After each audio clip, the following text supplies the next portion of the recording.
আসসালামু আলাইকুম প্রিয় ভিউয়ার্স, আজকে আমরা আরেকটি গুরুত্বপূর্ণ ভিডিও নিয়ে আপনাদের সামনে আসছি।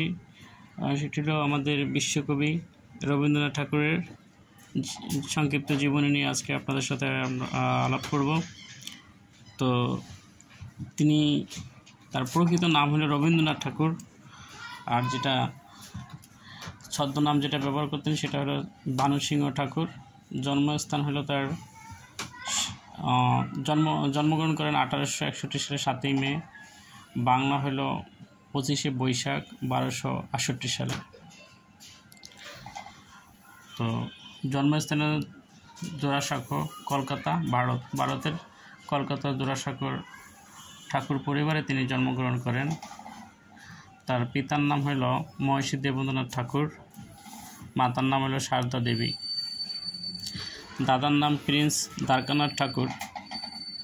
স্ত্রীর নাম হলো, তিনি এক কর্মচারীর কন্যাকে বিয়ে করেন, কর্মচারী কন্যা ভবতারিণী অথবা মৃণালিনী দেবী, পরবর্তীতে মৃণালিনী দেবী নামে তাকে ডাকা হতো। বিয়ে করেন 1883 সালে 22 বছর বয়সে। তো তার 5টি সন্তান ছিল, ছেলে মেয়ে। শিক্ষা জীবন, আসলে রবীন্দ্রনাথের শিক্ষা জীবন ছোটোবেলায় তিনি তেমন স্কুল যেতে স্বচ্ছন্দ বোধ করতেন না। তিনি স্কুল পলানোর মতো একটা বিষয় ছিল তার। স্কুল দেখলেই বা স্কুলে যাওয়া, এটা ধরাবাঁধার নিয়মটা তার একদমই অপছন্দ ছিল, যার কারণে কোনো স্কুলেই তারে ভর্তি করে বেশি দিন ওই স্কুলে যান না বা স্কুলে পড়া তিনি পছন্দ করতেন না, যাওয়াই হতো না। তো এই জন্য পরিবার অনেক সময় টেনশনে থাকতো যে হয়তো রবীন্দ্রনাথ বড় হয়ে তেমন কিছু করতে পারবে না অথবা পড়ালেখা হবে না। যদিও তার 14 ভাই বোন ছিল, তার ভিতরে তিনি সবচেয়ে কনিষ্ঠতম ছিলেন, তিনি 14তম ছিলেন তার পিতামাতার সন্তানের ভিতর থেকে। তো যেই স্কুলগুলো, কয়েকটি স্কুল আছে, তো শিক্ষা জীবনে তিনি ওরিয়েন্টাল প্রথমে সেমিনারি স্কুলে ভর্তি হন, তারপরে নর্মাল স্কুল বেঙ্গল একাডেমিতে ভর্তি হন। তারও অনেকগুলি স্কুলে ভর্তি হন, কোনো স্কুলেই তিনি বেশি দিন পড়ালেখা করেননি ছোট সময়ে। এই জন্য পরিবার খুব টেনশনে ছিল। তো এর মানে এই নয় যে তিনি পড়ালেখা ওই সময় করেন নাই, তার প্রতিনিয়তই গৃহশিক্ষাটা চালিয়েছিলেন। তো সকালে একজনের পর একজন টিচার থাকতো, খুব সকালেই ধর্মীয় টিচার, তারপরে বিজ্ঞানের টিচার, গানের টিচার, নাচের টিচার, বাংলার টিচার, সকল বিষয়ে একজনের পর একজন টিচার ছিল, যা তিনি আর নিঃশ্বাস ফেলার মতো সুযোগ ছিল না। তো এত পড়া ছিল, একটি সারাক্ষণই একজনের পর একজন টিচার গেলে আরেকজন টিচার আইসা দাঁড়ায় থাকতো। তো কোনোভাবেই যে এখানে সুযোগ ছিল না ফাঁকি দেওয়ার মতো। তো এই পড়ার কারণে অনেক সময় তিনি জ্বর বা অসুখ বিসুখ হওয়ার জন্য প্রত্যাশা করতেন। মাঝে মাঝে খুব ভোরে সকালে শিশিরের ভিতরে ভেজা পায়ে, খালি পায়ে হাঁটতেন, যাতে একটু ঠান্ডা বা জ্বর বা কোনো কিছু হয় তাহলে পড়তে পারবেন না, এরকম একটা চিন্তা তার থাকতো। আবার অনেক সময় এই রাত্রে ছাদের উপরে খালি গায়ে শুয়ে থাকতেন, যদি কোনো ঠান্ডা বা জ্বর হয় তাহলে স্কুলের বা স্যারের পড়া যাবে, এরকম একটা টেন্ডেন্সি ছিল তার ভিতরেও। তো সেই ক্ষেত্রে তো অনেক সময় পড়ার বিভিন্ন অজুহাত তুলতেন। কোনো দিন বলতেন পেটে পীড়া হয়েছে, পেট খারাপ, শরীর খারাপ। তো সারা রাত খোলা আকাশের নিচে শুয়েছিলেন, কিন্তু সর্দি জ্বর কোনোটাই আসতো না। এজন্য তিনি খুব আক্ষেপ করতেন যে জ্বর সর্দি কি দেশের ভিতরে নাই তার জন্য। তো যেদিন জ্বর বা অসুখ হয়তো বা পড়া লাগবে না, এরকম একটা তার ভিতরে কাজ করতো। তো সেটা কখনই এরকমভাবে হয় না। তার মা এটা বুঝতে পারতেন ছেলের যে পড়ার প্রতি অনীহা। মাঝে মাঝে তিনি এই ছেলের অনীহা দেখে টিচারদেরকে বলতেন আজকে আসার তেমন একটা প্রয়োজন বোধ নাই, বা অনেক সময় চলে যেতে বলতেন। তো এই ছিল তার ছোট সময়ের পড়ার পরিস্থিতি। তাই সময়ের পরিবর্তনের সাথে সাথে তার পড়ারও পরিবর্তন ঘটে।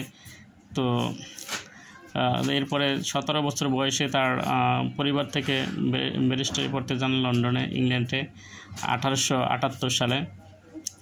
তো সেইখানেও তিনি বেশি দিন থাকেননি, প্রায় 2 বছর বা 2.5 বছর মতো থেকেছিলেন। 1980 সালে আবার ফিরে আসেন, আবার বাংলাতেই ফিরে আসেন, যেখানে কোনো ডিগ্রি ছাড়াই এসে বলেন। পরিবার তো হতাশ।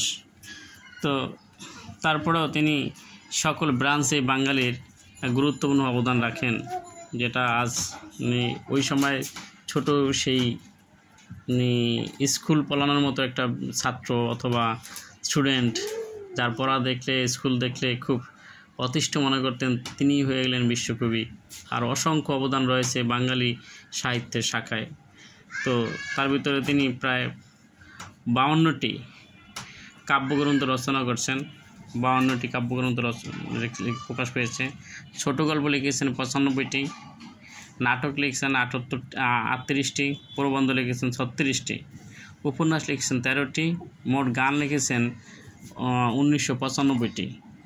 কত লেখা লিখছেন, যা আমরা ইনি এতগুলি লিখছে কোনো কারো জীবনে হয়তো বা পড়াও হয় না, যে 1995টি গান। আর এই যে এক একটা প্রবন্ধের ভিতরে কতগুলি রয়েছে, 95টি কাব্যগ্রন্থ, এক একটা কাব্যগ্রন্থ কত গল্প আছে, তাহলে তিনি কতগুলি লিখেছেন। তো আসলে তিনি মেধার যে স্বর্ণশিখরে ছিলেন, তারপরেও তিনি নিজেরই খুব তুচ্ছ মনে করতেন যে আসলে তার কোনো মেধা নাই, বুদ্ধি নাই, এবং সেই জন্য তিনি বললেন যে ভারত, আমেরিকা বা লন্ডন, ইউরোপে যে শুধু নিজেকে অন্যের জ্ঞান কুড়িয়ে নিজে অন্যের জ্ঞান কুড়িয়ে নিজে বিশ্ববিখ্যাত হয়েছে, নিজের থেকে তেমন কিছু দিতে পারেননি। তিনি সমালোচনা করতে দ্বিধাবোধ করতেন না, যে হয়তো এই মেধাটা তার নাই, অন্য দেশের গল্প, উপন্যাস, নাটক দেখে হয়তো এই গল্পগুলো তিনি লিখছেন, তার সৃষ্টি কী, এরকম তিনি অনেক সময় আক্ষেপ করেছেন। তো তারপরে এতগুলি গান, এতগুলি কবিতা, উপন্যাস, নাটক, প্রবন্ধ, কত বড় একটা বিষয়। একাধারে তিনি 13 থেকে 14টা ভাষায় পারদর্শী ছিলেন। তাই কবিতা লেখা শুরু করছেন তিনি 8 বছর বয়সে। প্রথম প্রকাশিত কবিতা হলো তার হিন্দু মেলার উপহার 1281 সালে। প্রথম ছোট গল্প হলো ভিখারিণী 1877 সালে। প্রথম উপন্যাস করুণা ভারতী 1877 সালে। কর্মজীবন শুরু করেন 1884 সাল থেকে 1890 সাল পর্যন্ত জমিদারি দেখার সময়। আসলে তারা জমিদার ছিলেন, তার বাবা জমিদার ছিলেন, যার কারণে তার বাবা এই 1884 সালের পর থেকেই জমিদারি দেখার জন্য তাকে একটু দায়িত্ব দেন। তাই তিনি দায়িত্ব পালন করেন 84 থেকে 90 সাল পর্যন্ত। তো এখানে তিনি এই বাংলার আমাদের কুষ্টিয়া, ঝিনাইদহ এখানেও তিনি বেশ কিছুদিন সময় কাটান, এবং এখানে তার কাব্য জীবনের একটি গুরুত্বপূর্ণ সময় কাটে, যেখানে তিনি সোনার কালোজয়ী তার কবিতা, সেই কবিতাটা এই পদ্মা নদীর তীরে দেখে তিনি লিখেছিলেন, যে এখানে যখন তিনি এই কুষ্টিয়াতে ছিলেন, ঝিনাইদহ। তো আমরা সেখানে গিয়েছিলাম। আসলে তার এই রবি ঠাকুরের বাড়িটা আসলে খুবই অসাধারণ একটি জায়গা। তো কাব্যগ্রন্থ লিখছেন, প্রকাশকাল হলো সোনারতরী পাইছে 1894 সালে, চিত্রা পায় 1896 সালে, খনিকা পায় 1900 সালে। এগুলো তার এক একটা সোনারতরী কবিতা প্রকাশ পাওয়ার সাল। তো গীতাঞ্জলি 1910 সালে এবং বলাকা 1995 সালে। এই গীতাঞ্জলি 1910 সালে পাওয়ার পরে 1913 সালে তিনি এশিয়াদের ভিতরে প্রথম নোবেল পুরস্কার পান গীতাঞ্জলি রচনার জন্য। এটা বাহিরেও অফস্প্রিং নামে ইংরেজিতে অনুবাদিত হয়েছে। তো বলাকা 1995 সালে। এই ছিল তার কবিতাগুলি প্রকাশের সময়টা। তো অবশ্যই এগুলি অত্যন্ত গুরুত্বপূর্ণ একটি বিষয়। সকল ধরনের পরীক্ষা, অ্যাডমিশন এবং যত ধরনের জব সেকশন আছে, সব সেকশনে এখান থেকে প্রশ্ন আসে। আর ভর্তি পরীক্ষা তো অবশ্যই গুরুত্বপূর্ণ, যারা ইউনিভার্সিটিতে ভর্তি হবে তাদের জন্য গুরুত্বপূর্ণ। তো গত ভিডিওতে আমি নজরুল ইসলামের জীবনী দিয়েছিলাম, তো আজকে হয়তো রবীন্দ্রনাথের জীবনী দিচ্ছি। তো অনেকগুলো তথ্য আমার মনে হয় এখানে উপকার আসবে সবারই। আর হলো আমার অনেকগুলি আরও ভিডিও আছে। আমার এই চ্যানেলটি লাইক, কমেন্ট, সাবস্ক্রাইব করলে নতুন যে ভিডিওগুলো আপলোড করি আপনারা পেতে পারেন। এবং এখানে ইংরেজির অনেকগুলো ভার্সন রয়েছে, যারা ইংরেজিতে দুর্বল অনেকগুলো বিষয় রয়েছে। Can, could, May, my, shall, should, this, বাক্য তৈরি এবং স্ট্রং বা উইর্গর ন্যারেশন রয়েছে, ভয়েস রয়েছে, সেন্টেন্স রয়েছে। তো চাইলে আপনারা এগুলি দেখতে পারেন এবং আপনাদের প্রয়োজনীয় সমস্যার সমাধান করতে পারেন ইনশাল্লাহ। আর আমার চ্যানেলটি সাবস্ক্রাইব করুন ভালো লাগলে। এবং তার নাটকগুলি হয়েছে, উপন্যাস যেগুলি রয়েছে বেশ কিছু উপন্যাস রয়েছে। তার ভিতরে যে গুরুত্বপূর্ণ বিভিন্ন পরীক্ষাতে আসে, যেমন চোখের বালি প্রকাশ পেয়েছিল 1903 সালে, নৌকাডুবি সালে। এখানে আরেকটা কথা রয়েছিল যে যদিও মানে ফানি ভিডিওর মতন মনে হয় বা ফানি কথার মতন মনে হয়, রবীন্দ্রনাথ এবং নজরুল দুইজনই বিএনপি।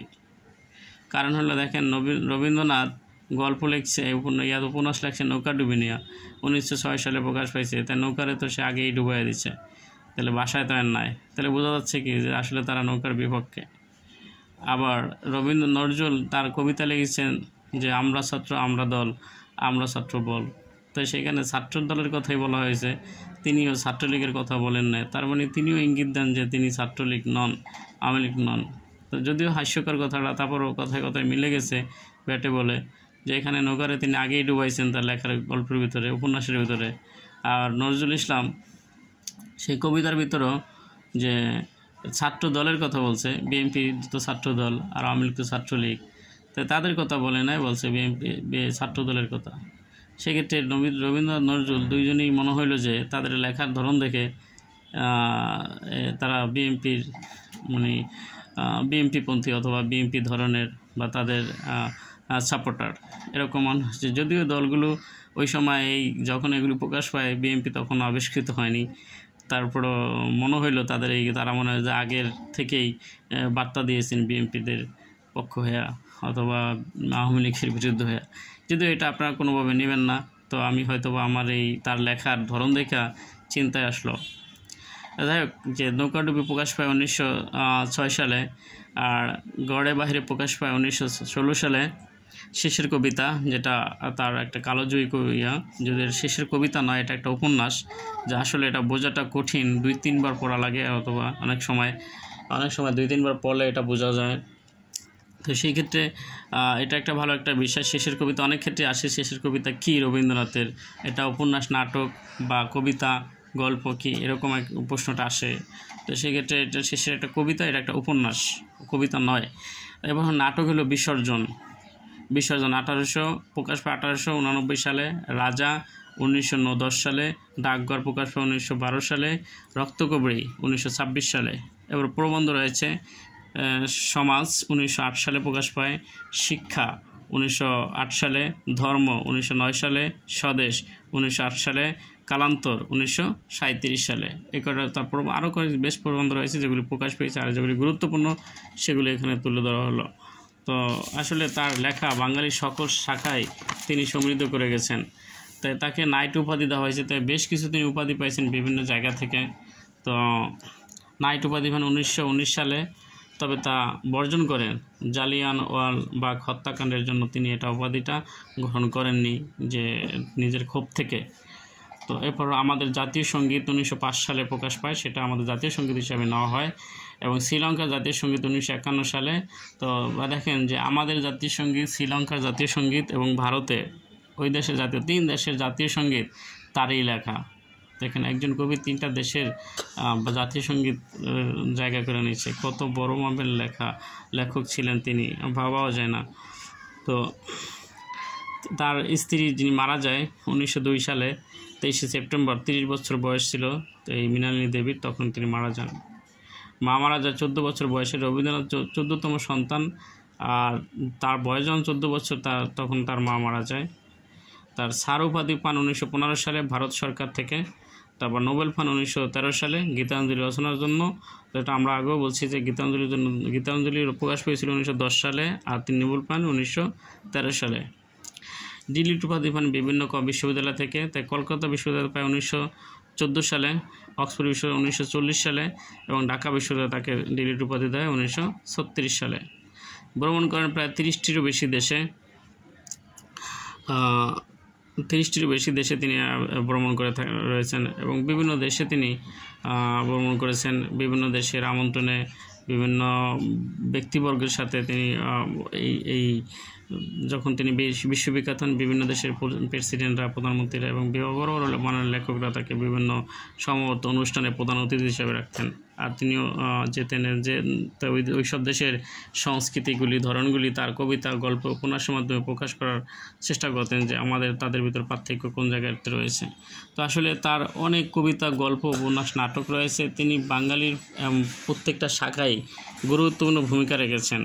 তো এমন মানে সকল জায়গায় লিখেছেন, সকল বিষয়ে লিখেছেন। যে অসুস্থ রোগীর জন্য তিনি গান লিখে গেছেন, যে ডায়রিয়া রোগীর জন্য তিনি লিখিত গান লিখে গেছেন, ধরো ধরো মোর দেহকানি তুলিতে আর নাহি পারি। তো দেখেন কত কিছু নিয়ে তিনি ভাবছেন, তারও তো কত গান আছে। তো আসলে তিনি আমাদের একজন মানে কি বলা যায়, তিনি না হলে হয়তো বা বাঙালির শাখাটা, বাঙালি গ্রন্থটা অথবা বাঙালিদের যে কাব্য উপন্যাস নাটক গল্প এগুলি অপূর্ণাঙ্গই অনেকাংশে থেকে যেত। তার লেখা এবং তার অবদানের কারণে বাঙালি আজ সমৃদ্ধ গল্প উপন্যাস নাটক। তো আমরা যদি রবীন্দ্রনাথ নজরুল অথবা জসিমউদ্দিন এদেরকে বাদ দিই তাহলে আমরা অনেকটাই অপূর্ণাঙ্গ হয়ে যাবে আমাদের বাঙালি শাখাটা। তো হয়তো বা তার মতো এরকম লেখক আবারও কোনো প্রজন্মে জন্মে কি না তাও সন্দেহের একটা ব্যাপার রয়েছে। তো আজকের প্রায় শেষ পর্যায়ে। তো তিনি এই মহান বিশ্ববিখ্যাত কবি, তিনি 1941 সালের 7ই আগস্ট ইংরেজি শেষ নিঃশ্বাস ত্যাগ করেন। বাংলা হইল 1348 সালের 22শে শ্রাবণ তিনি শেষ নিঃশ্বাস ত্যাগ করেন। এই মহান কবি পৃথিবী থেকে বিদায় নেন। তো আজকে আমরা তার এই গুরুত্বপূর্ণ বিষয়টি আলাপ করলাম স্বল্প সময়ের ভিতরে। তো আশা করি প্রত্যেকেরই ভিডিওটা কাজে লাগবে ইনশাল্লাহ। তো হয়তো বা আরও অন্য কোনো ভিডিও নিয়ে আবারও কথা হবে। বেঁচে থাকলে সে পর্যন্ত আমরা সবাই সুস্থ থাকি, ভালো থাকি। আল্লাহ হাফেজ, আসসালামু আলাইকুম।